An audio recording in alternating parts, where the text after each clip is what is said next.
काय आता मी आता याच्यावर खरं बोलायला झालं तर फार वाईट बोलू शकतो, पण माझ्या मनाला ते पटत नाही.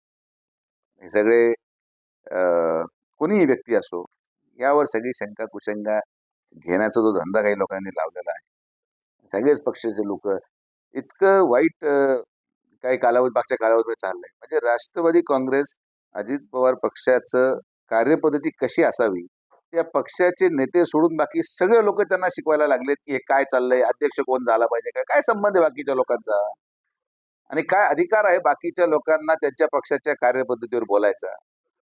त्यांचा पक्ष आहे, त्यांनी ठरवलंय, ते ठरवू शकतात, त्यांना तो अधिकार आहे, त्यांनी त्या आमदारांचा अधिकार आहे. पक्षाचे आमदार बोलत नाहीत, पक्षाचे नेते बोलत नाहीत, इतर सगळ्या पक्षाचे नेते ठरवतात की त्या पक्षाचं काय झालं पाहिजे. ही किती हास्यास्पद गोष्ट आहे महाराष्ट्रामध्ये चालली आहे. आणि जो काही हा वाद आहे त्या विमान अपघाताचा, तो विमान अपघातामध्ये ब्लॅक बॉक्सची चौकशी समोर येणारच आहे.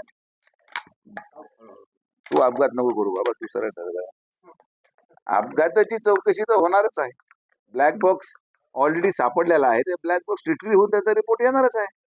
यामध्ये आता या लोकप्रतिनिधी अशा प्रकारचे लूज स्टेटमेंट देतात. मला तर खरं बरं का, हेच मी लोकांना सांगत असतो की योग्य लोक योग्य पदावर जर पाठवत चला बाबा. तुम्ही असे लोकप्रतिनिधी जर पाठवले तर तुम्हाला काय अपेक्षित असं उत्तर मिळणार. कोणी म्हणणार बॉम्ब लावणारे, कोणी म्हणणार टायर गळून पडलंय, कोणी म्हणते काय झालंय. काय हे निव्वळ मूर्खपणाचे लक्षण आहेत. एक व्यक्ती गेलाय, त्या बाबतीत संवेदनशीलता ठेवून बरं, जे व्यक्ती गेले त्यांना 2 मुलं आहेत, त्यांना बायको आहे, परिवाराचे सदस्य आहे. परिवाराचं मुलं आरोप करत नाही काय अपघात झालाय. त्याच्या मिसेस ज्या आज उपमुख्य आहेत त्या म्हणत नाही काय घात झाला, आणि बाकीच्या लोकांनाच फार काळजी लागली. म्हणजे हे चाललं काय महाराष्ट्रामध्ये? अशा प्रकारचं गलिच्छ राजकारण हे यापूर्वी महाराष्ट्रात कधी नव्हतं.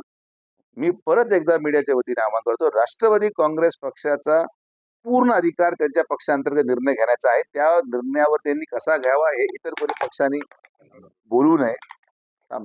इतर कोणी पक्षांनी बोलू नये, पहिला मुद्दा. आणि जर अजितदादांवर घात झाला असेल तर त्यावर स्पष्टीकरण आणि बोलणं किंवा त्याची चौकशीची मागणी करायचा पहिला अधिकार परिवारवाल्यांचा आहे. मुलाला नाही वाटत का आपल्या वडिलांचा घात झाला असेल तर चौकशी व्हावी? एखाद्या बायकोला वाटत नसेल की त्याच्या नवऱ्याचा घात झाला त्याची चौकशी व्हावी? परिवार बाजूला ठेवून हे बाकीचेच लोक पेटून उठलेत. मला कळत नाही काय चाललंय. अरे बाबा, विलिनीकरणाची चर्चा ही माननीय मुख्यमंत्री महोदयांनी स्पष्ट केलेली आहे. आम्ही तर फार छोटे लोक आहोत, या पक्षामध्ये एक फार छोटे घटक आहोत. 2 मुद्दे अतिशय स्पष्ट आहेत. राष्ट्रवादी काँग्रेस अजित पवार गटाचा निर्णय हा त्या पक्षाच्या नेत्यांनी घ्यावा, त्यांनी तो घेतलाय. या व्यतिरिक्त त्यांना कुठला निर्णय घ्यायचा असेल तर माननीय मुख्यमंत्री महोदयांनी स्पष्ट केलेलं आहे की भारतीय जनता पार्टीमध्ये ते सरकारमध्ये आहेत, तर त्यांनी भारतीय जनता पार्टीशी सहमतीने तो निर्णय घेणं अपेक्षित आहे. नुसतं भारतीय जनता पार्टीच नाही, शिवसेनेच्या बरोबर देखील त्यांनी चर्चा करणं अपेक्षित आहे, कारण ते सत्यमती आहे. आता जेव्हा मुख्यमंत्री महोदयांनी एवढं स्पष्ट सांगितलंय, इतकं या 5-6 दिवसामध्ये इतकी घाई काही लोकांना झालेली आहे. जसं का एखादं प्रोडक्ट आपण मार्केटमध्ये विकतो की साबून घ्यावाच लागेल, घ्यावाच लागेल, असे मागं लागले तरी कमाल झाली आहे. इतकी लाचारी. म्हणजे एकीकडे भाषणामध्ये संघर्षाच्या घोषणा की आम्ही कसा महाराष्ट्र घडवू शकतो. आता निवडून आले, पण निवडून आल्यानंतर लक्षात आलं की आपल्याकडून काही होय ना आता, आणि मग आता ते होत नसल्यामुळे कुठेतरी दुसरी दिशा द्यायचं. तर हे सगळं थांबलं पाहिजे बाबा. तुम्ही कोणालाही स्वतःला घेण्यासाठी बळजबरी करू शकत नाही. त्यांचा पक्ष आहे, ते ठरवतील. आणि आम्हाला घ्या, आम्हाला घ्या, ही जबरदस्ती कशाला?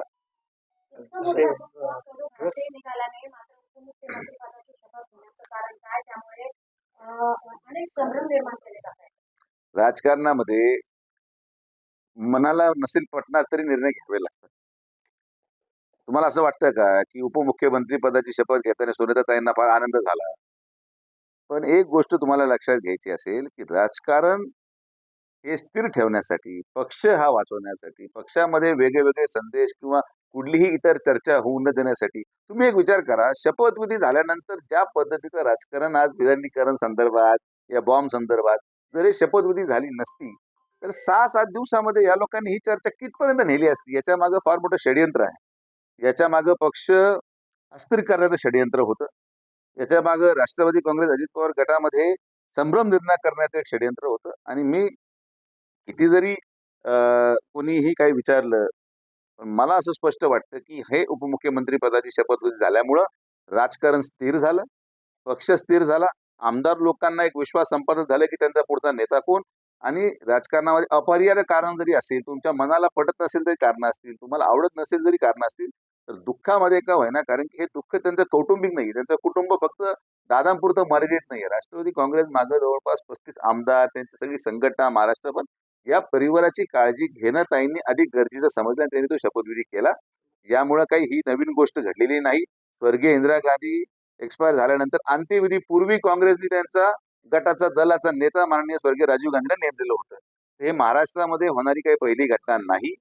त्यामुळं आपण त्याच्यावर अशा प्रकारे चर्चा करणं किंवा त्याच्यावर वेगळी चर्चा करणं मला वाटतं संयुक्तिक राहत नाही.